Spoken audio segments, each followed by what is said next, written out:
Hello, everyone. Welcome to another edition of my interview series with the investors based in Europe. Today, I am thrilled to be joined by Dr. Oscar Williams, a people-centric deep tech investor, writer, and catalyst for change. He's currently on the hunt for a next deep tech or a climate fund to join and is mentoring, advising, and consulting startups in the meantime.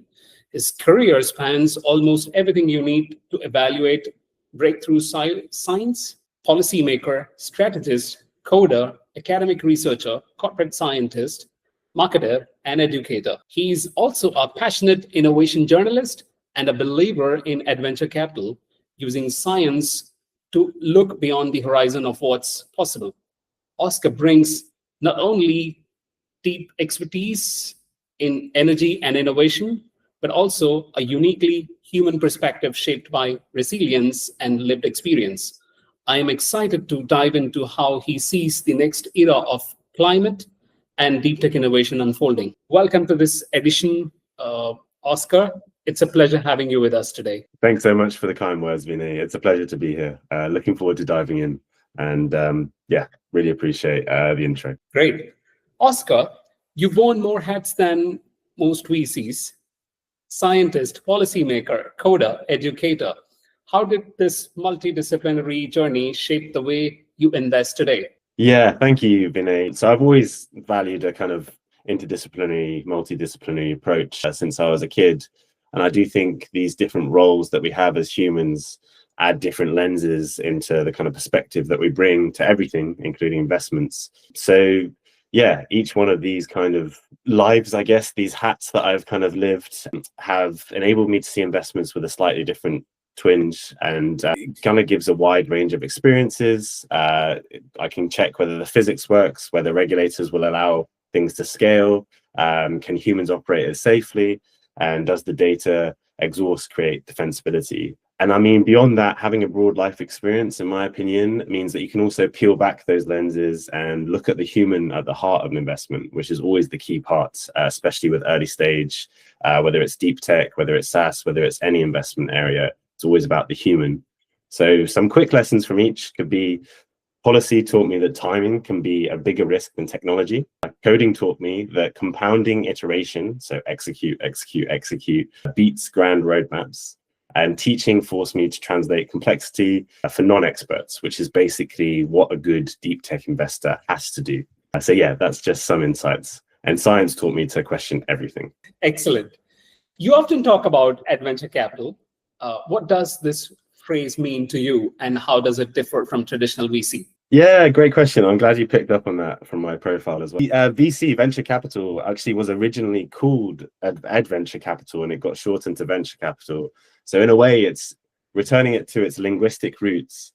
But beyond that, to your kind of point, is adventure capital to me means underwriting non-consensus journeys, not just non-consensus valuations. So not just the hype cycle, but backing teams that are changing the map of what's possible in energy, materials, deep tech, and even kind of where there is not even an exit path yet in pitch book. So it's kind of going to market where there is no market.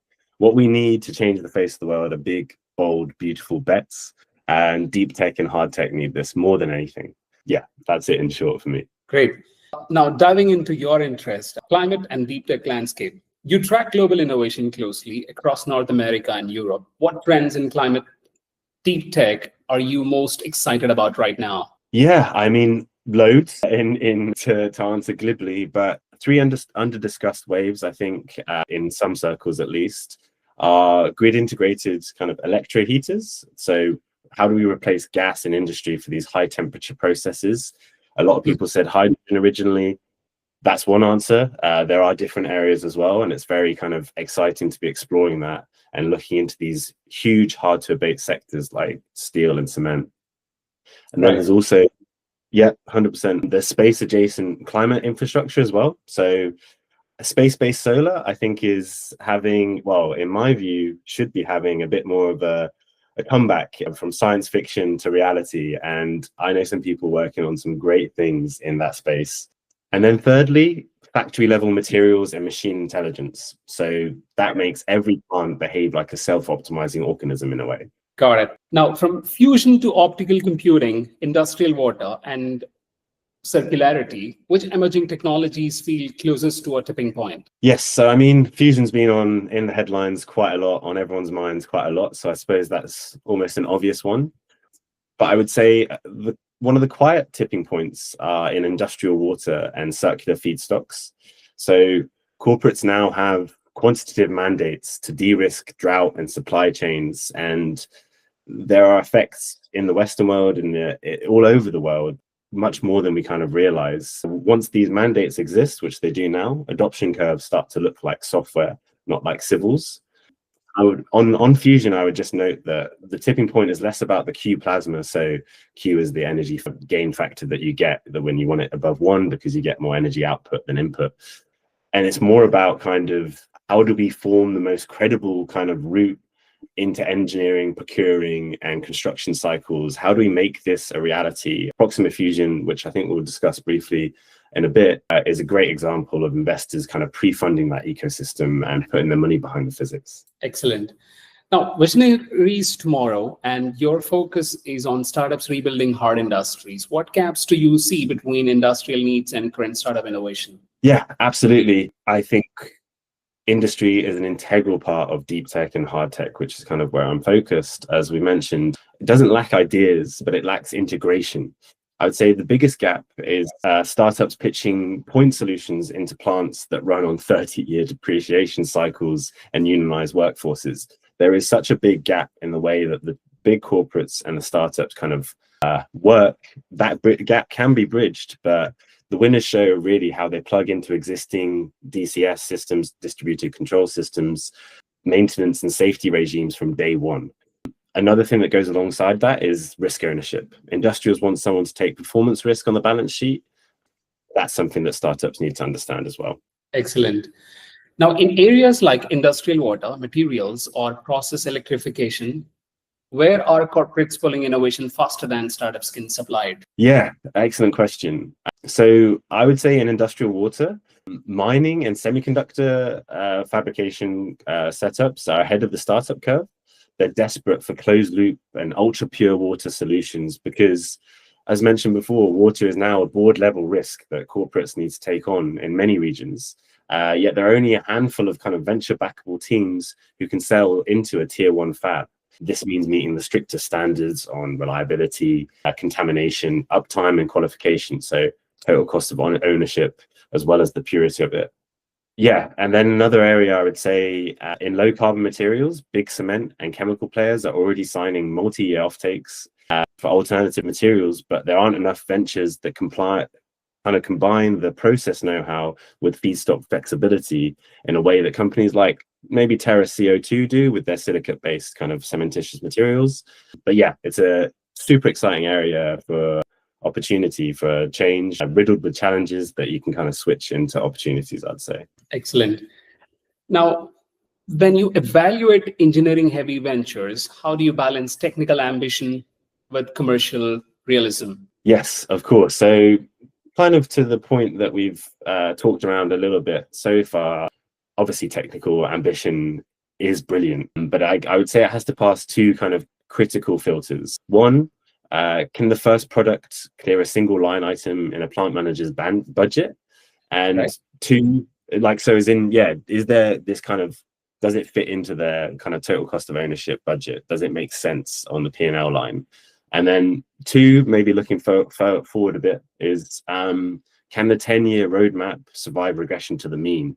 So what I mean by that is hardware timelines stretch. We've been seeing that with some of the fund life cycles as well at the moment, and the business model needs slack for that. So the core scientific thesis is non-negotiable, and that ambition needs to be there throughout, but everything around it needs to be aggressively pragmatic. Well said. Now, to describe yourself as a people-centric investor, what founder qualities signal long-term potential in deep tech? Yeah, and I think it's key to be like this, even in deep tech, where the founder profiles are quite varied and different, and where you do rely on the kind of scientific underpinning. It's key to remember that at the heart of every venture are founders. So yeah, a brilliant question. Thank you very much. I would say the single strongest signal is our founder talks about their weakest assumptions, because there are always going to be some. If we're kind of sweeping it under the rug and not talking about it, that's a big red flag, I would say. The best ones volunteer the 3 ways that their idea could fail and name the experiments or customers that could kill or validate each. Therefore, you can mitigate all around it. Another one that I would say, which is great, is something that is known as being a talent magnet. So it's their ability to recruit above their academic pay grade.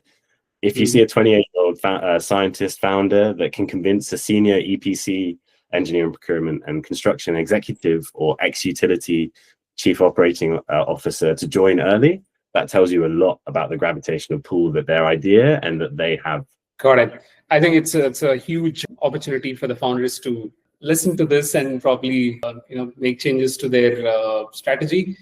Many deep tech ventures of founders struggle with storytelling. What makes a climate deep tech pitch compelling to you? Yes, really good point. I mean, I think storytelling, and I mentioned it before about this kind of how do you frame the tech narrative that you have? That's incredibly important, especially when we're talking about complex ideas, difficult supply chains, hard problems in hard tech.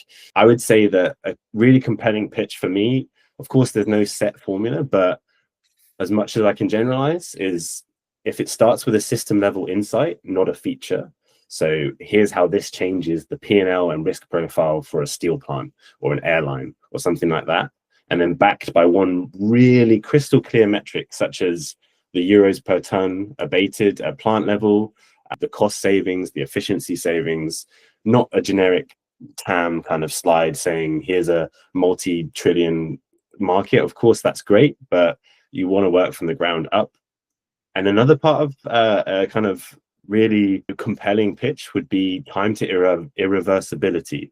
So show me the 18 to 24 month plan after which the ecosystem cannot undo your presence, because you've sat in a place where you kind of control critical data flows, standards, and permits, but people can't imagine what it was like before you joined. That's a good place to aim, and then we can take it from there. Right. Europe's deep tech momentum. So you mentioned fusion is definitely right on the top. Like Europe is accelerating in fusion, compute, and industrial innovation. Where do you think Europe has a strategic edge, and where does it still lag? Yeah, I think I will caveat this by saying I'm really long on European tech. I really believe in it, and I believe that we have so much potential here. And part of my personal journey why I joined is to kind of try and fit that kind of gap in commercialization that we have sometimes when you compare to US and other geographies. For example, I would say that we really do have a strategic edge in hard tech, hard deep tech. It sits on top of these world-class industrial bases. So like you said, fusion, also quantum, advanced materials, industrial automation. We have these powerhouses, and we can really harness the continent's corporates to become both customers and scale-up partners. They need to get in from ground zero and work with them, not with exclusivity kind of agreements, but with inclusivity agreements where we open up the opportunity pool and really leverage that. Right. You also travel frequently between ecosystems like Berlin, London, Zurich. What differentiates Europe's deep tech founders today between these countries, or say one virtual region of Europe, say Northern Europe to Central Europe to Eastern Europe? Yeah, 100%. It's a great question. And I would kind of build on my previous point, I guess. European deep tech founders are increasingly bilingual in both research and revenue. I think we've seen this with climate tech as well. People are not stomaching the green premium in the kind of macro environment that we're in. Spin-outs from places like Munich, Zurich, London, Paris, they now build with corporates from day zero, the really good ones. Instead of treating industry as a future business development channel, they're treating them as a partner.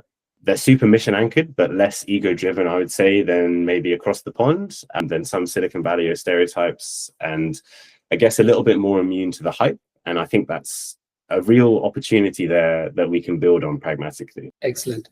Now, slightly taking a shift into early stage investing, like when you evaluate early stage climate tech startup, what is the technical metric founders underestimate and one that they overestimate, you think?